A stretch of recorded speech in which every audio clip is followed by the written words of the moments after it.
energi yang kalau proses untuk menambah stoknya itu memerlukan waktu yang lama, karena energi yang tak terbarukan itu berasal dari fosil atau tumbuhan atau hewan yang terkubur dalam tanah dalam jutaan waktu yang sebelum kita ada di bumi. Nah, mereka tuh udah terkubur begitu. Jadi untuk proses supaya bahan bakar tersebut ada itu juga memerlukan waktu yang cukup lama. Berarti mereka lama itu. Iya. Nah, untuk energi yang tak terbarukan itu biasanya digunakan untuk listrik. Siapa yang di sini sering menggunakan listrik? Saya. Iya, lampunya pakai listrik ya, Mbak Siti? Iya. Terus ibu kalian kalau cuci baju pakai mesin cuci mana? Iya, pakai listrik. Jadi listrik itu sangat penting ya. Nah, listrik itu biasanya terbuat atau dihasilkan menggunakan sumber energi yang tak terbarukan. Kayak contohnya ada pembangkit listrik tenaga diesel, terus menggunakan uap, menggunakan batu bara, begitu. Tapi ternyata anak-anak masih ada daerah yang belum memiliki listrik. Oh, bagaimana ya itu ya? Kalau belum ada listrik, terus mereka gimana dong? Makanya gimana panasnya? Oh, jadi nggak bisa magicom gitu ya?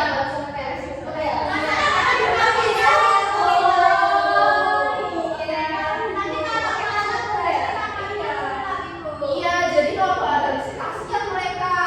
Rumahnya gelap-gelapan. Sebenarnya ada listrik, tapi cuma 6 jam aja, dan itu cuma malam hari. Kok bisa? Nah itu coba kita diskusi. HP-nya gimana ini? Iya, nggak bisa dicas ya, kalau doang casnya. Nah, coba deh, kenapa ya kok masih ada daerah yang belum punya listrik? Kira-kira kenapa? Ada yang tahu nggak? Pelosok, terus yang sebelah sini.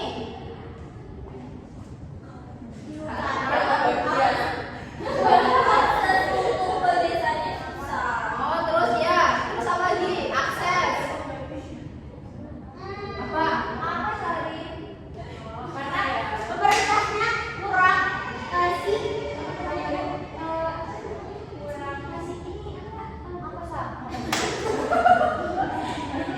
Ya, pendanaan dari pemerintah itu belum sampai ke tempat-tempat yang pelosok. Oh, kenapa Mbak kok belum bisa sampai ke pelosok?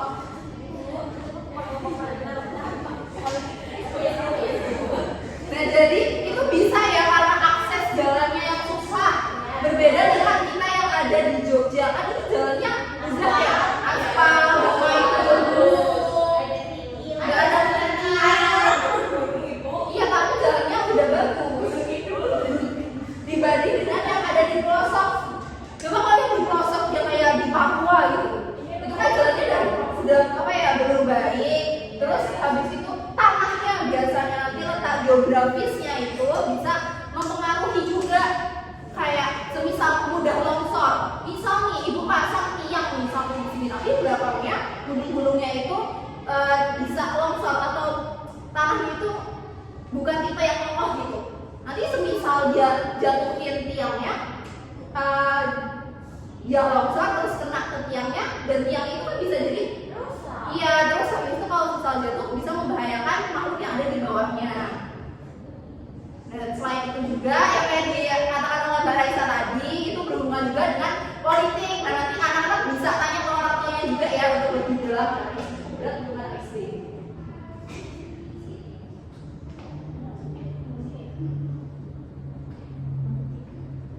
Nah, kalau kita pakai energi yang fosil atau energi yang biasanya digunakan di kota-kota itu kan susah ya untuk diterapkan di daerah pelosok, karena mungkin aksesnya atau mungkin letak geografisnya.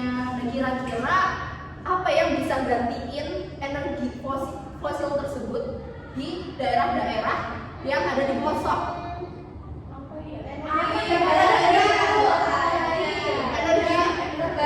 Energi terbaru. Terus apa contoh dari energi yang terbaru itu? Anda tahu ya?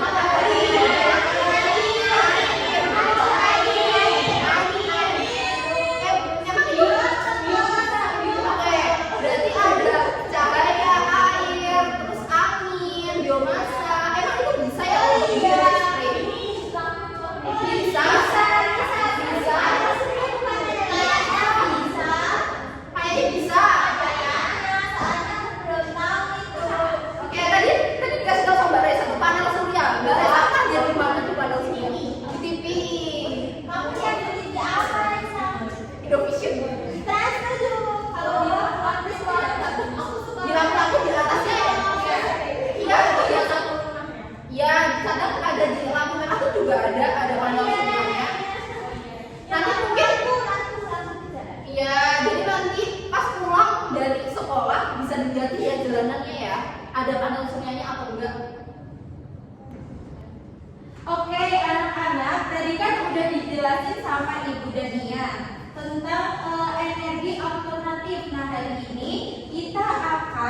belajar dan akan mencapai tujuan, yaitu yang pertama ada memahami berbagai macam bentuk dan juga sumber energi alternatif. Kemudian yang kedua yaitu membiasakan untuk bekerja sama dengan anggota kelompok dengan baik. Kemudian yang ketiga itu ada merencanakan solusi energi alternatif. Jadi nanti kalian itu akan mengerjakan suatu kasus dan kalian akan menemukan sebuah solusi untuk kasus tersebut. Kemudian yang keempat itu ada menjelaskan hasil penyelidikan secara lisan dan tertulis dalam format sederhana.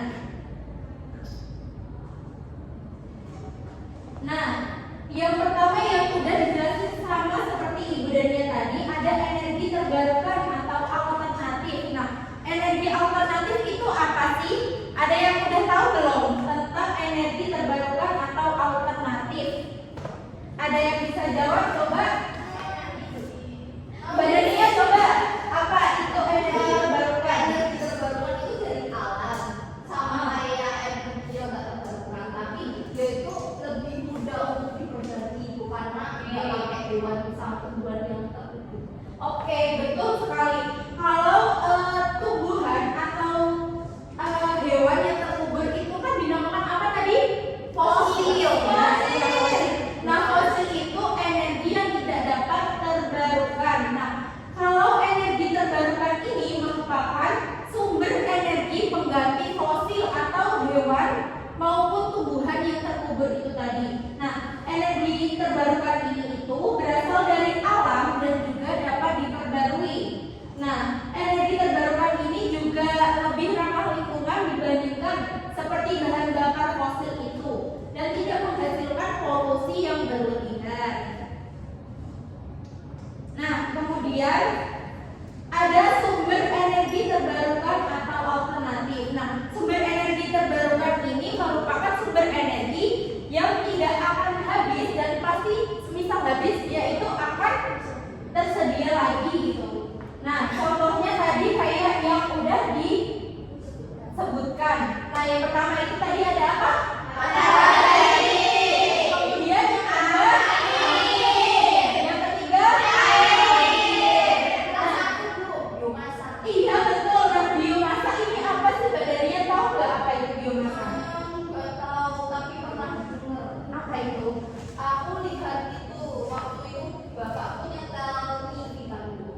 Oke, nyetel TV apa Mbak? Itu ada satu desa Lombok, gasnya pakai biomasa, Pakai biomasa. hijau Itu keren di mana itu? nggak tahu juga. Aduh, berarti badannya kurang lengkap ya informasinya. Iya. Oke, nggak apa-apa. Nah, biomasa ini itu merupakan energi yang berasal dari hewan ataupun tumbuhan.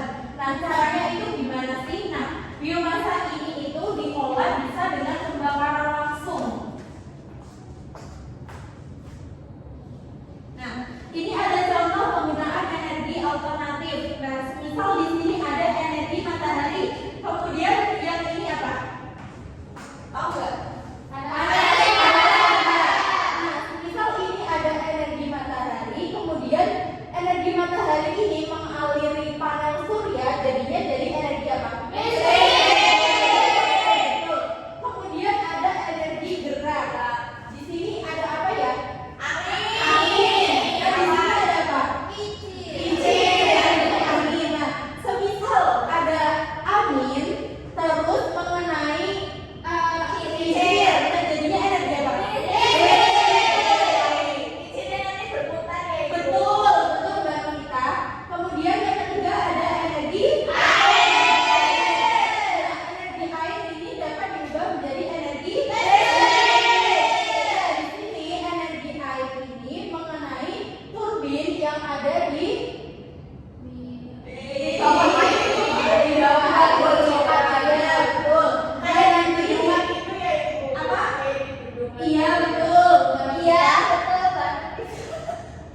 Nah, di sini energi air itu dapat diubah menjadi energi listrik. Nah, kemudian yang keempat itu tadi ada biomasa.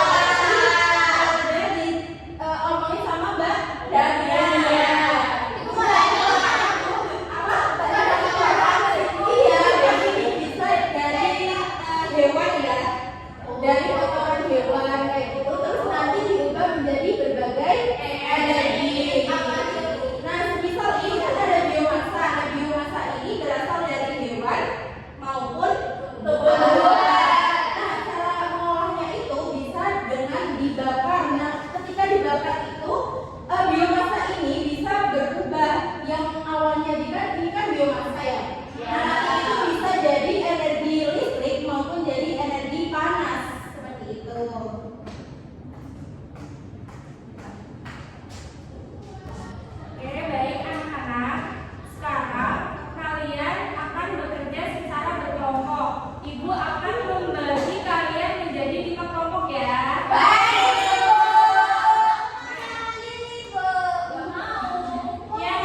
Sudah di kelompoknya masing-masing kan?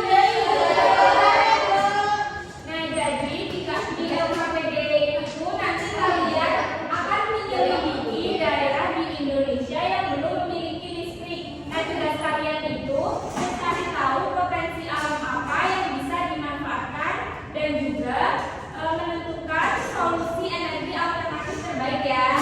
Baik, Ibu. Udunya gimana itu? Kelompok 1. Boleh kan? Dua, iya, betul dan ya. Kelompok 3, kelompok 4, kelompok 5 ya. Nah, sudah mendapatkan LKPD-nya masing-masing kan? Bisa diperhatikan ya anak-anak. Di sini Ibu akan menjelaskan terkait pengerjaan LKPD-nya. Nah, di lembar kerja yang pertama ini bisa diperhatikan. Ini kan sudah ada pembagian daerahnya masing-masing kelompok. Nah, kelompok 1 itu mendapatkan daerah di Kapuas Hulu, Kalimantan Barat. Nanti kelompok 2 itu di Kepulauan Aru Maluku, kelompok 3 di Pegunungan Tengah Papua, kelompok 4 di daerah Seram bagian timur Nusa Tenggara Timur atau NTT, dan kelompok 5 ini di Pulau Rote Nusa Tenggara Timur NTT. Apakah jelas anak-anak pembagiannya? Nah, sekarang kalian bisa mencari sumber informasinya itu dengan perangkat digital kalian masing-masing. Dan untuk lembar kerja yang kedua ini nanti kalian menyelidiki potensi alam di daerah yang kalian pelajari. Terus nanti menentukan jenis energi alternatif yang paling tepat sebagai solusinya. Di sini kan ada 2 soal ya. Kira-kira potensi apa sih yang bisa dimanfaatkan dan menentukan solusi energi terbaik itu menurut kalian. Nanti tuliskan hasil penyelidikannya itu pada tabel yang sudah tertera pada lembar kerja halaman kedua. Apakah bisa dipahami? Ya, Ibu. Nah, baik. Selanjutnya kalian bisa mengerjakan lembar kerjanya. Ibu kasih waktu 10 menit. Cukup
belerek